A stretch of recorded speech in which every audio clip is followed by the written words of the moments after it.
anything to talk?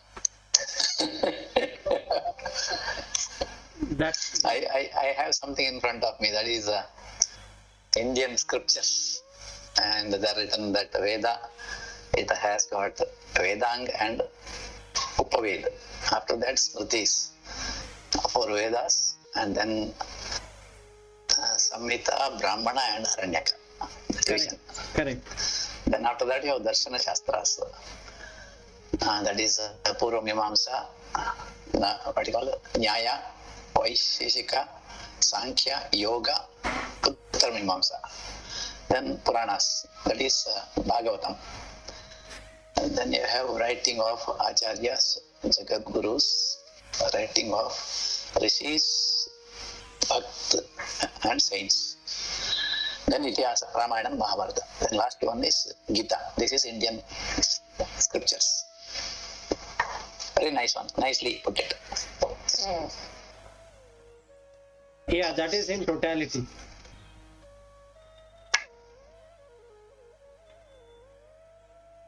One life is not enough to study all that. Oh, I think one line is not sufficient. Like our one domain, pulp and paper means throughout life we can spend. So much is there.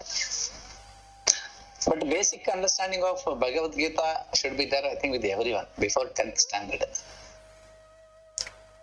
I think if you can by heart it and if you have the meaning of that, that will be great. Yeah. Then after that, the understanding of Upanishad. By then you will have proper maturity in life, how to deal with life. Good morning, Padmashri. Morning, Padmashri. Good morning. Good morning, Vilas. Good morning, Lata. Good morning, back. Okay, so we are in happiness at 106.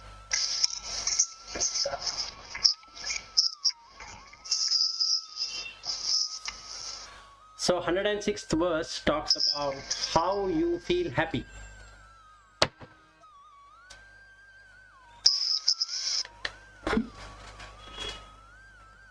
आत्मार्थत्वेन हि प्रेयान् विषयः न स्वतः प्रियः स्वतः एव हि सर्वेषाम् आत्मा प्रियतमो यतः तथा आत्मा सदानन्दः न अस्य दुःखं कदाचन.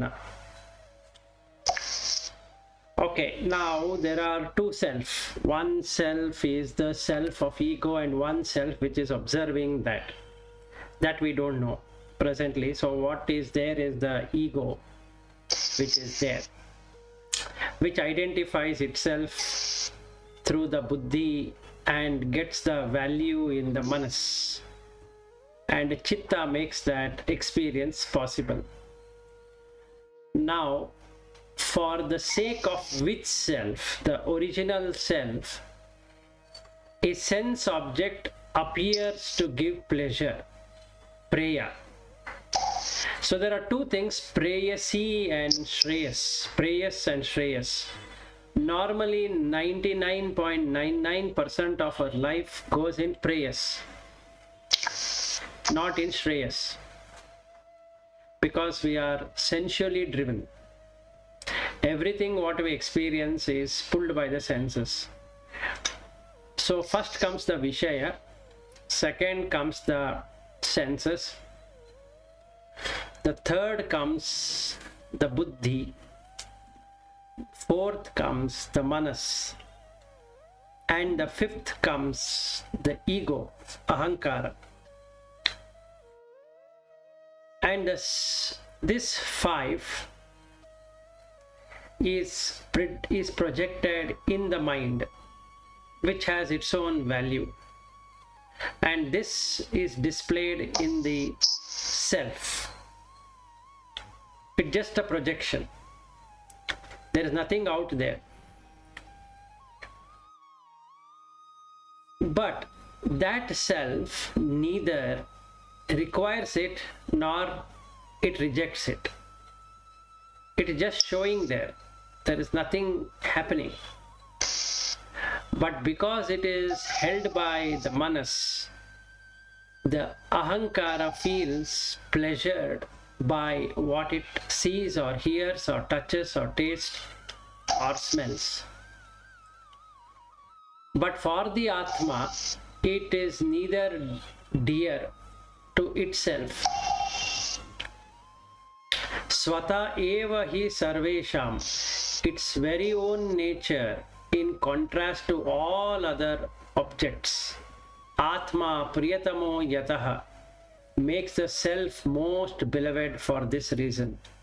Meaning the object what is seen, like a son coming into the life or a child coming into the life of the parent, is forgotten to be seen as a consciousness which is coming. Instead, a child is born.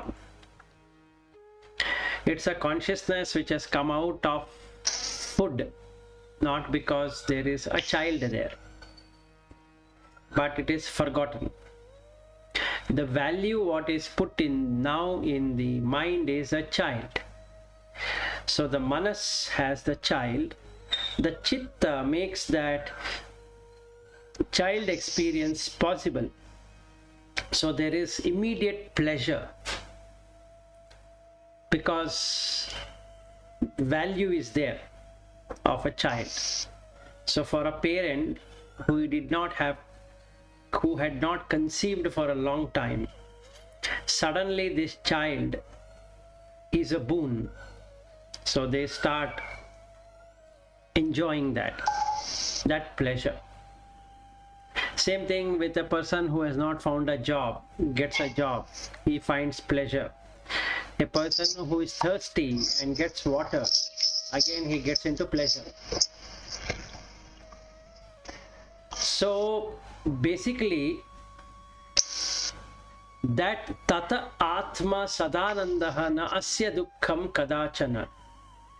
Therefore, the original self is ever blissful. It has no child, it has no job, it has no family, it has nothing. It just observes.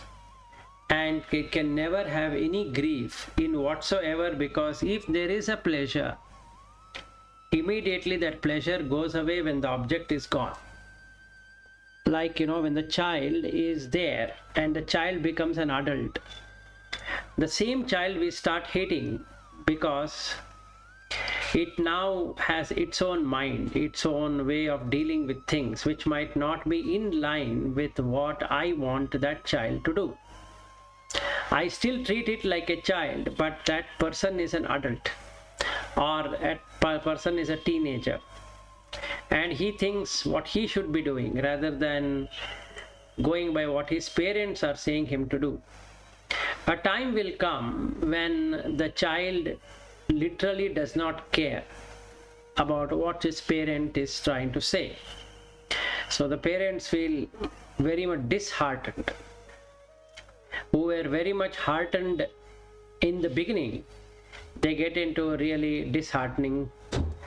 And when the child listens to them, they feel happy. When the child doesn't listen to them, they feel again disheartened. Now, where this is happening? This is happening in the manas, which is having a different value. And the buddhi will say this value is not acceptable. So the manas has that value. Ego tries to remove that value. So there is fight happening between manas, buddhi and ahankara through the chitta. So the chitta keeps on going in vrittis, modification, making whatever experience that needs to be happening is made, making it I who is the enjoyer or I the sufferer.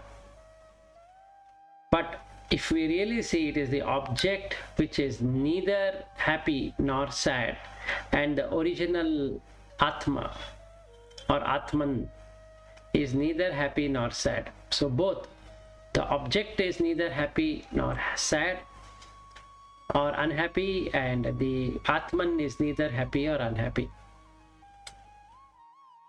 Now, how do you verify this? So he says in the verse number 107, Yat Shushuptau Nirvishaya आत्मानन्दः अनुभूतये श्रुतिः प्रत्यक्षम् ऐतिह्यम् अनुमानं च जागरति. Now he says, why don't you copy and paste what is there in the deep sleep? You are released. That's all. Just copy and paste the state what you are in deep sleep while being awake. That's a bliss, because the Vishaya is not there. When the six sense objects are not there, this includes the mind also. Mind keeps on projecting the dreams, even that is not there.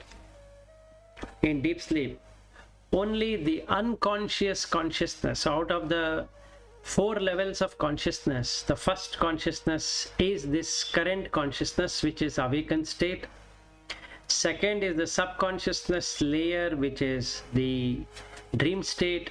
A third one is unconscious consciousness, which is the deep sleep state. And the fourth state is supreme consciousness, which exists in everything. But that cannot be experienced directly. It can only be inferred from the first 3. So now you have to let go of the first consciousness, because that is where the conditioning is happening. But that is where the Jagat comes into existence, and that is where the Vishayas are. Then you let go of the dream state experience, which is literally the subconscious.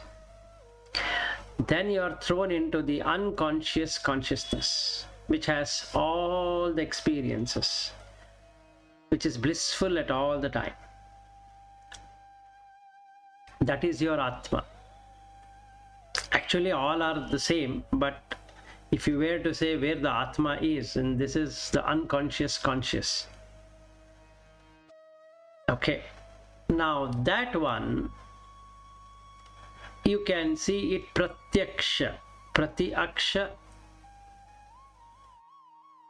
That is, you can have a direct experience now.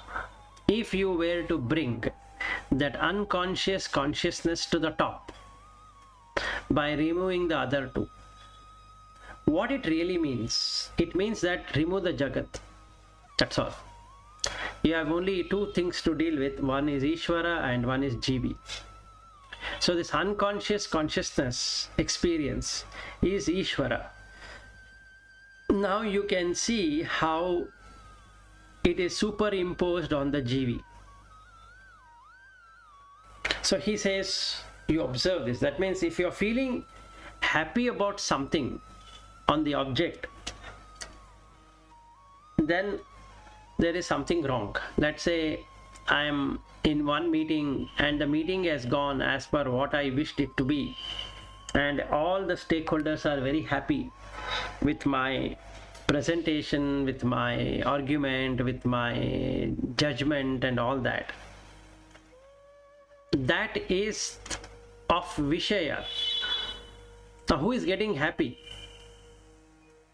There is a value there now changed in the Manas. So it has a value of good. So the Buddhi says that the value what has gone into Manas is good. And Ahankara says that I would love to enjoy it. So the Chitta makes this enjoyment possible. So he says, drop it off. You don't have to have that. Why? Because it is the power of the Maya. 108. Avyakta namni. So if you say something is unmanifested, avyakta namni, paramesha shaktihi, anadyai avidya trigunatmika para karya anumeya sudhiya eva maya yaya jagat sarvamidam prasuyate. So if we say there is an unmanifested and manifested, both are Maya. Now, let us understand it correctly. We were Avyakta before. now Vyakta. Future will become Avyakta. Okay. You are Avyakta, you are Vyakta now, but when you go to deep sleep, it becomes Avyakta. The whole world is dissolved. There is no world at all. That is Maya. So, the Jagat, which is the waking world, is also a part of that Avyakta only. It seems to be Vyakta, but actually it is Avyakta. So totally it is Avyakta only. And that is the power, Paramesha Shaktihi. Now it has a wielding power to make something which is unreal look real.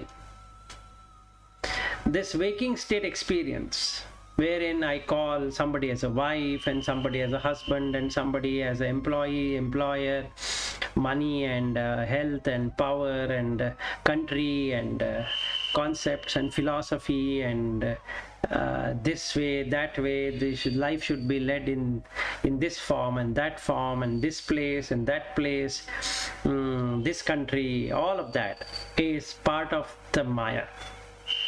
It's always Avyakta only. It seems to be Vyakta, but not really. So it's a Maya which makes Avyakta look like Vyakta. Because you give name and designation to it, then only it works. If there was no name and designation given to it, there's no Maya at all. Then the Maya is removed. It's only consciousness. There is no Maya. Any question here? It's a beautiful verse.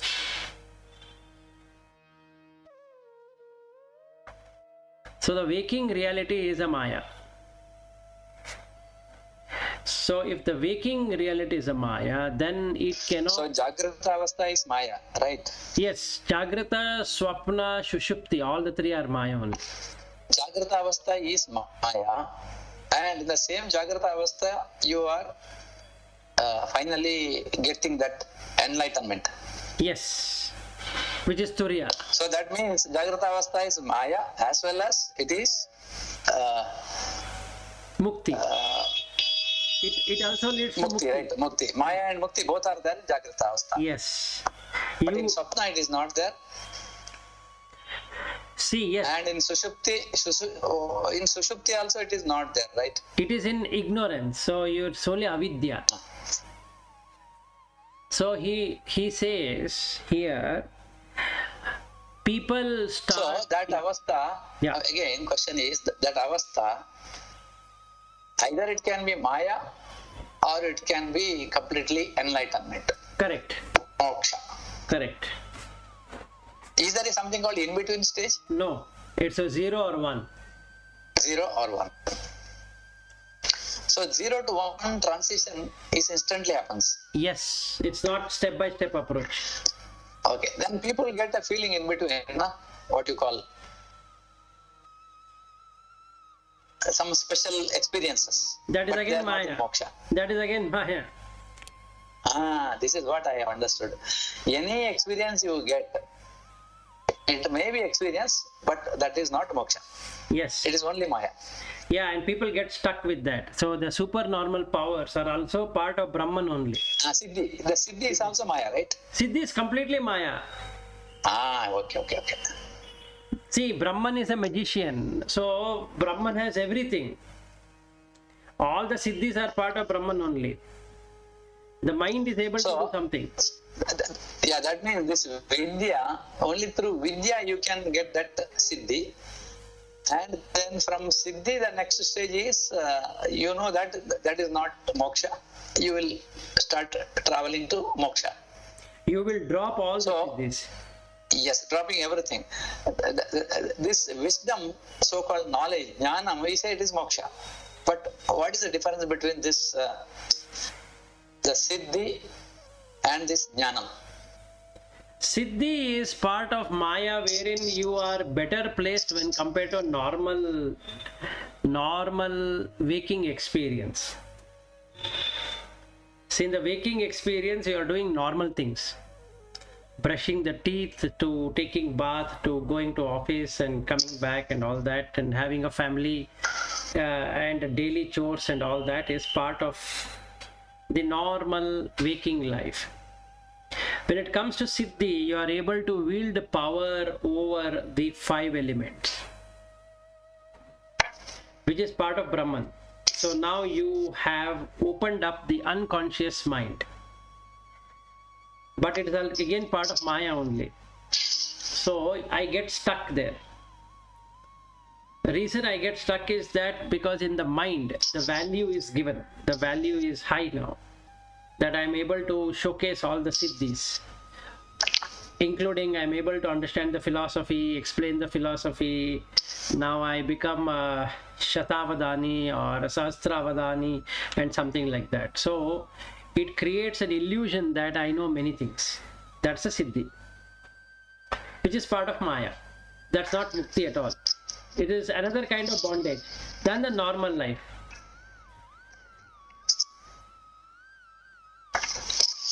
Which is part of avidya again. So how it is coming? It is coming out of sattva guna being more. Sattva shines in the light of consciousness. So you get siddhi. So here itself he says anadyai avidya traigunaatmika para. Anadyai is without any beginning. So you can't search from where did I start. There is nothing that you can start because it itself is a Maya. Avidya, it is complete ignorance. And Trigunatmika. So it is bounded by Rajas, Tamas and Sattva. So the siddhis come into existence because of sattva. Siddhis go away because of tamas. Now you require sattva for liberation also. So this Bhagavad Gita we say is Brahma Vidyayam, Yoga Shastre, Sri Krishna Arjuna Samvade. So that means it's a Brahma Vidya. Correct. That Vidya is whatever you get after this Vidya, that is towards journey towards moksha, but it is still in the because of 0 and 1 concept. Still, till you get moksha, it is only Maya. Yes, till you get This moksha. Bhagavad Gita book is Maya, Guru is Maya, and the knowledge transitioning to my mind is also Maya because my mind itself is Maya, intellect is Maya, everything is Maya. Correct. The whole thing is Maya. But there also we get peace of mind, right? The mind is getting peaceful because the value in the mind is peace. The value of mind, right? Can I say in the mind, so-called peace is also Maya? The experience of peace is Maya because the mind is not there to experience anything. Or the Atma doesn't experience anything at all. It has no experiencer, it has got nothing to the experience. It's only the mind which experiences everything. That means when we are going through this learning method through Guru Shishya Parampara, we are in the Maya Loka only. But Yes. that is the need to reach moksha. Yes. This Maya is perfect Maya.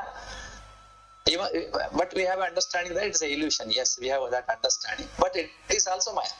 Correct. And another important aspect that needs to be understood is that beyond Maya is Brahman, which is part of Maya only. So when you open up your eyes, Brahman comes into existence and Maya gets dislodged. And that's the reason Shankaracharya in the Nirvana Shataka, he talks about no Guru, no Shishya, no scriptures, no this, no that. The reason is all that is part of Maya only.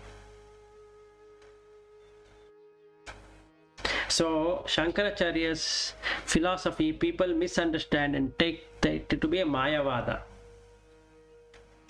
Just like Buddha is accused of being Shunyatavada, Shankara's philosophy is called as Mayavada because he says everything is Maya. Yeah, it is clear. It's illusion. It is not there. Now what I see is not Satya after some time. Yes. It's Mithya. Yes. Yeah, it's not Maya, Mithya. It is not Sullu. It is not Asatya, but it is in between. Yes. It is an illusion created by the Brahman. That's all. Say, when I do all these, say now, Guru Shishya learning time itself is through mind, through Maya, I am learning it. In the Maya stage only, I am storing it, whatever I have learned. That is Chitta. Correct. But there is Brahman component here because I need energy to study. I need energy to digest, understand. So Brahman is all the time there because without Brahman, there is no Maya, right? Without Brahman, there is no Maya. Yes. There is no Maya because to experience the Maya also you need that mind, and that mind itself is Maya. So and it's eliminated by this Brahman. Correct. So Brahman is there all the time with us, but we are not able to recognize that. That's what you are telling. Yes. Like in the room, if I see, I cannot see the light anywhere, but light is there. If I see the reflection, yes, then I understand light is there. But actually light is there, I am not able to see. That is Satya. Correct. And now I have to jump into the meeting of Hari. Okay. Again, my mindset was 1 hour. Yes. So tomorrow we can spend 1 full hour. Okay. Okay. All right then. Good day. Yeah, fine. Okay. Right. Thank you. Bye. Yeah. Bye. Bye. Bye.